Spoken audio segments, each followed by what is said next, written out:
Imagine you are standing on a wooden wharf in Vicksburg, Mississippi. It is the evening of April the 24th, 1865. The Civil War ended 15 days ago. The air smells of river mud, coal smoke, and magnolia blossoms carried on a warm southern breeze. Steamboats line the waterfront with their paddle wheels still, their smokestacks breathing lazy columns of gray into the fading sky. Soldiers are everywhere, thousands of them, filing down the gangplank of a steamboat called the Sultana. But these are not the proud men who marched to war 4 years ago. These are the ones who came back wrong, the ones the prison camps chewed up and almost swallowed. Look at them carefully, because what you see will stay with you.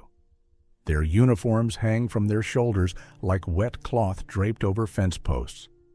Their cheekbones push through skin the color of candle wax. They are skeletons dressed in rags, and they are the lucky ones. They are alive. These men survived Andersonville and Cahaba, the worst prisoner of war camps the Confederacy built. Months of starvation on spoonfuls of cornmeal crawling with weevils. Months of sleeping on bare earth in their own filth. Dysentery, scurvy, gangrene. The men walking past you now weigh 90 pounds. Some cannot walk without leaning on the man beside them. They move slowly, carefully, as if their own bones might snap under the weight of standing upright. At Andersonville, 45,000 Union soldiers were confined in an open-air stockade in Georgia, and nearly 13,000 of them perished. At Cahaba, a converted warehouse in Alabama, the men slept shoulder to shoulder on bare ground with one hearth and 4 windows. When the Alabama River flooded in March, 3,000 inmates stood waist-deep in cold water for days.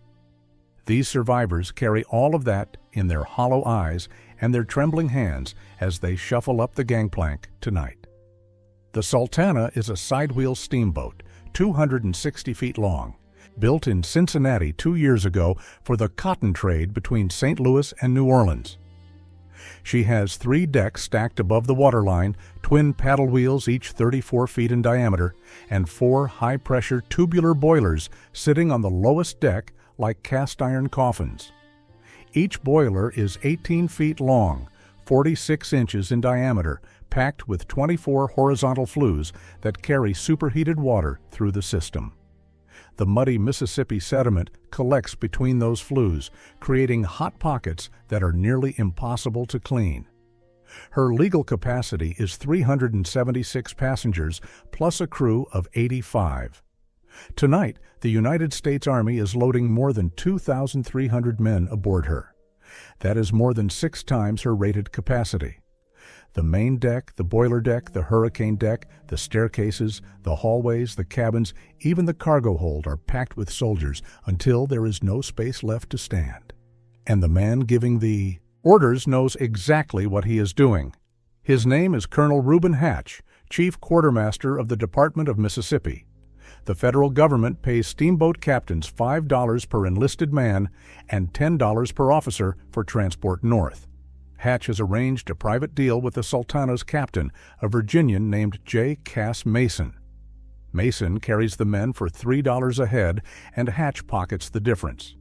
$2 multiplied by 2,000 soldiers is $4,000, and in 1865, that is a fortune.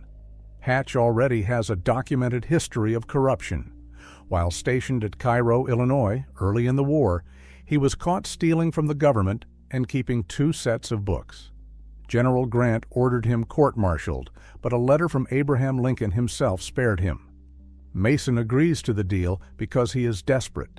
He once owned a controlling share of the Sultana, but costly repairs and bad luck have reduced his stake to 1/16. He needs this trip. He needs this money. And so he takes every single man the Army pushes up his gangplank.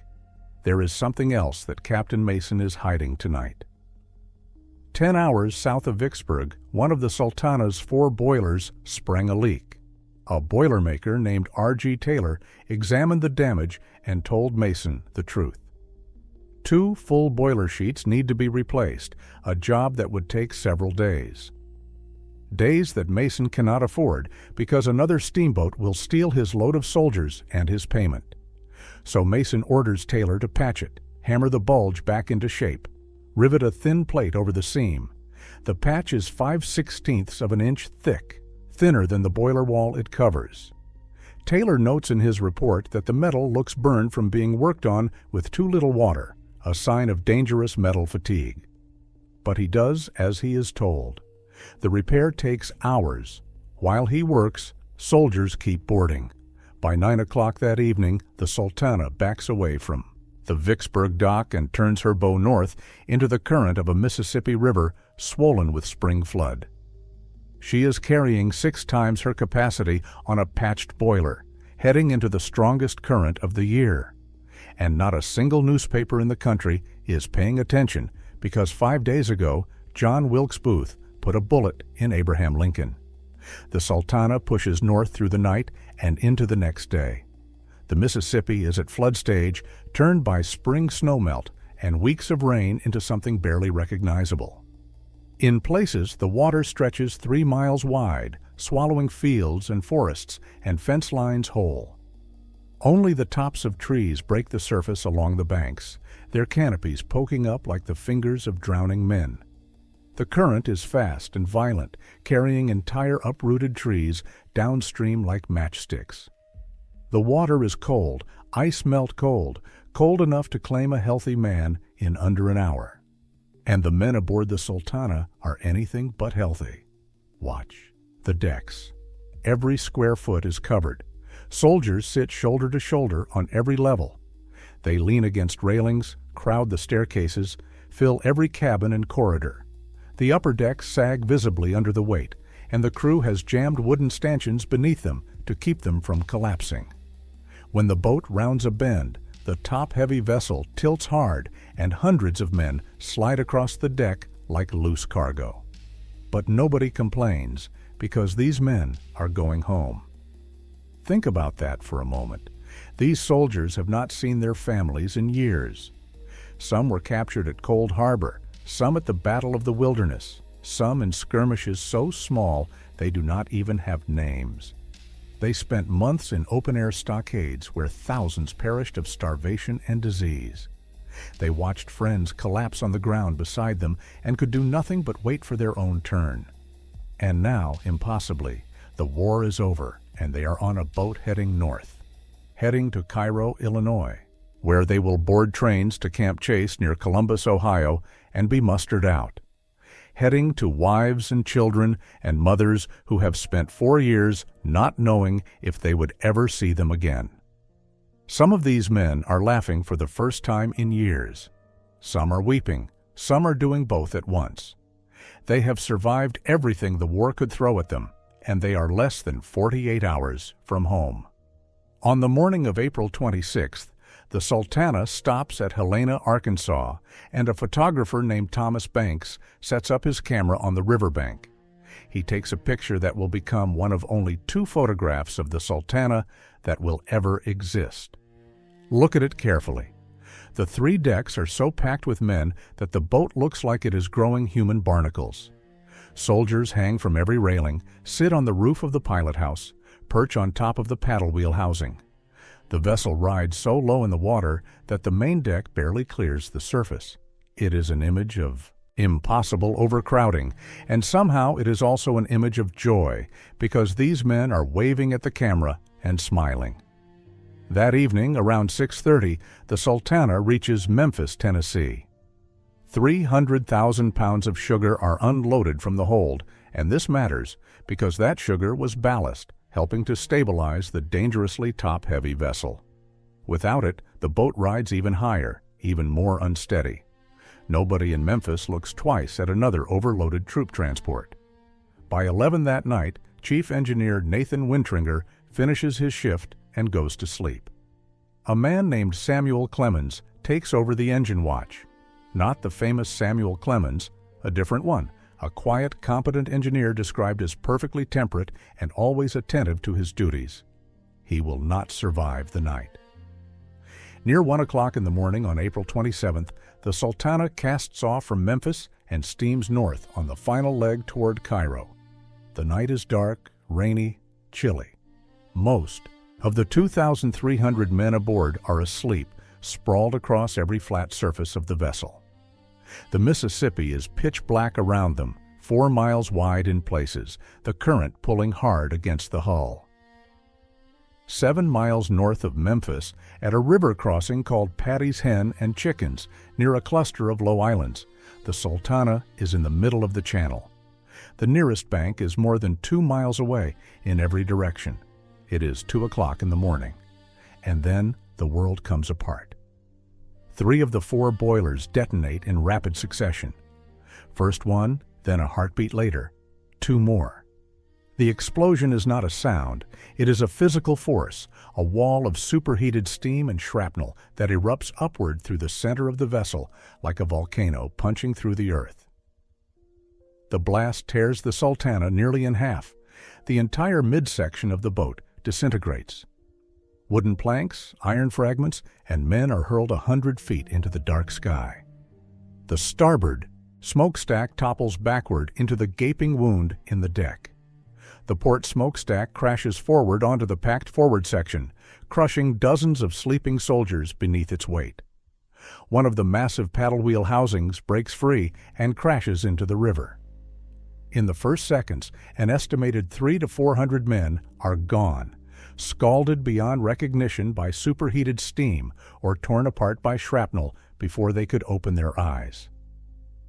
Men who were dreaming of home are falling through darkness. Some never wake up at all, blown from sleep into oblivion without a single conscious moment between the two. When the boilers erupted, they tore apart the fireboxes beneath them and scattered red-hot coals across the wooden decks. Within seconds, the shattered timbers catch. The Sultana is a wooden steamboat soaked in years of river moisture and coal dust, and now she is ablaze amidships. The flames spread fast, not gradually, not like a candle burning down, but fast like paper thrown into a bonfire. The blaze races outward from the blast crater in both directions, consuming the wooden superstructure deck by deck. Men who survived the explosion now find themselves trapped between advancing walls of flame. The center of the boat is gone. The bow is burning. The stern is burning. The only escape is the river, the black, freezing, flood-swollen Mississippi, 2 miles from the nearest shore in every direction. They jump, hundreds of them. They jump or they fall, or they are pushed by the crush of men behind them. They hit the water, and the cold seizes their lungs like a fist.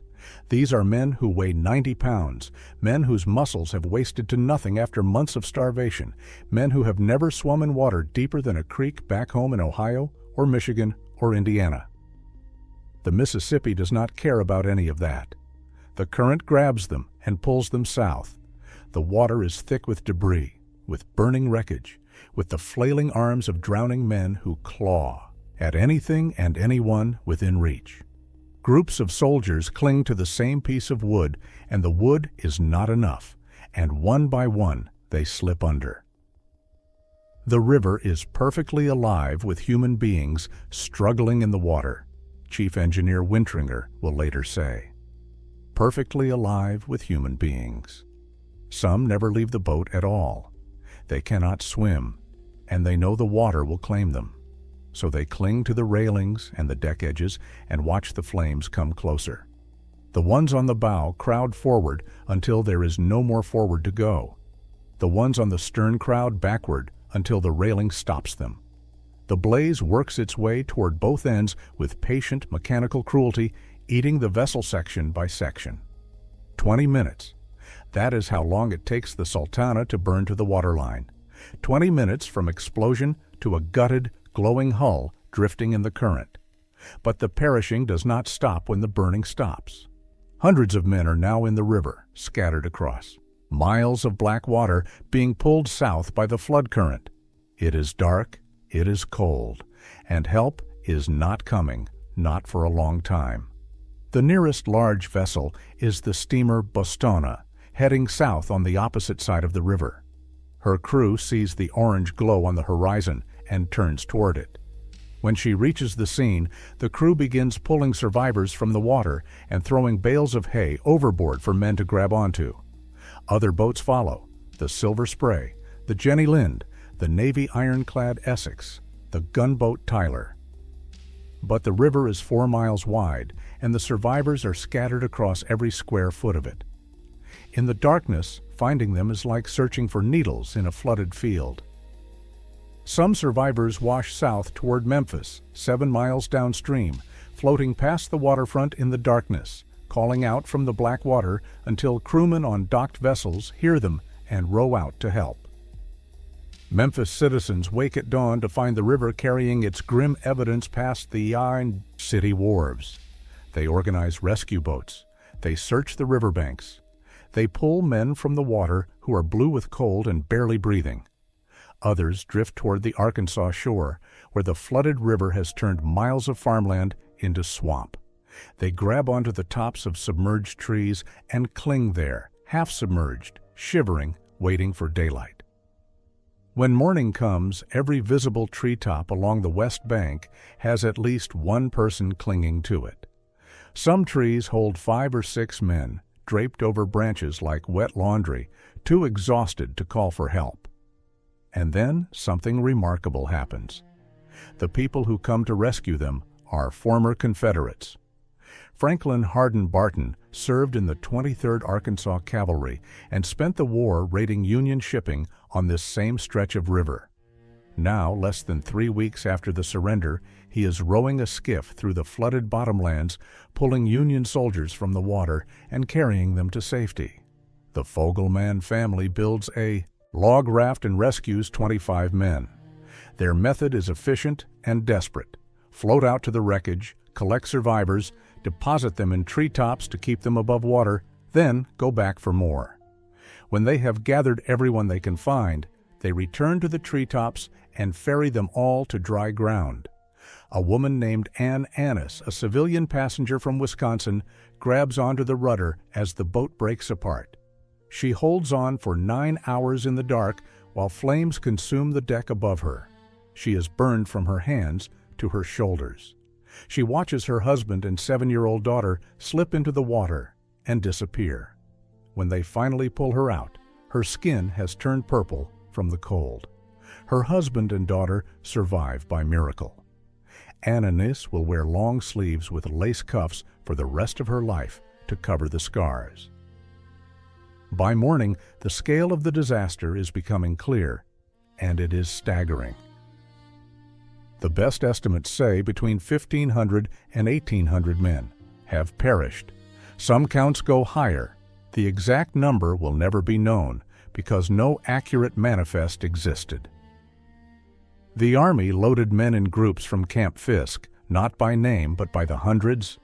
Many soldiers were so emaciated they could not be identified.